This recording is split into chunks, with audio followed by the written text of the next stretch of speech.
মায়ের আহাজারি, কেন আমার সন্তানকে আঘাত করা হলো? ধামরাই উপজেলা স্টাফ রিপোর্টার মোহাম্মদ সাদিকুল ইসলাম জানান, ধামরাই উপজেলা মাখল্লা গ্রামের সজীব তার কর্মস্থল থেকে যখন ফিরে যাচ্ছিল, তখন কুখ্যাত ভূমিদস্যু তৌহিদের সন্ত্রাস বাহিনী হাইস নিয়ে এসে 10 থেকে 12 জন কৌশলে গাড়িতে উঠিয়ে নিয়ে যায় তাকে। গাড়ির ভেতরে তার চোখ গামছা দিয়ে বেঁধে ফেলে, রড এবং হাতুড়ি দিয়ে তার হাঁটুর উপর আঘাতের পর আঘাত করতে থাকে।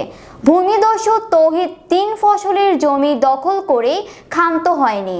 দিনের পর দিন তার অত্যাচারের মাত্রা বেড়েই চলেছে। তার সন্ত্রাস বাহিনীর আঘাতে কয়েকটি কৃষক আজ ঘরে পঙ্গু অবস্থায় পড়ে আছে। হতদরিদ্র কৃষকের প্রাণের দাবি, এই অত্যাচার জুলুম থেকে আমাদেরকে রক্ষা করুন।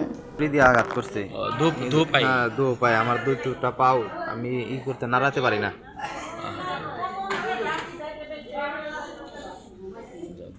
খুবই দুঃখজনক ঘটনা। দুঃখজনক ঘটনায় হতদরিদ্র কৃষকের সন্তান, তাকে রডদার আঘাত করছে কুখ্যাত ভূমিদস্যু তৌহিদ আর সন্ত্রাস বাহিনী। সবসময় একটা লোয়া গাড়ি নিয়ে একের পর এক কৃষককে আঘাত করতেছে। কিছুদিন আগে হজরত ভাইকে আঘাত করছে, সেও ঘরে পঙ্গু অবস্থায় পড়ে আছে। তুমি কি ফ্যাক্টরিতে চাকরি করো? চাকরিতে অবস্থা যাওয়ার কথা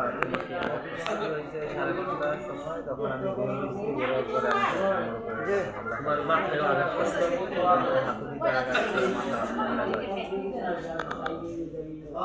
কত ঘন্টার সময়? 35-40।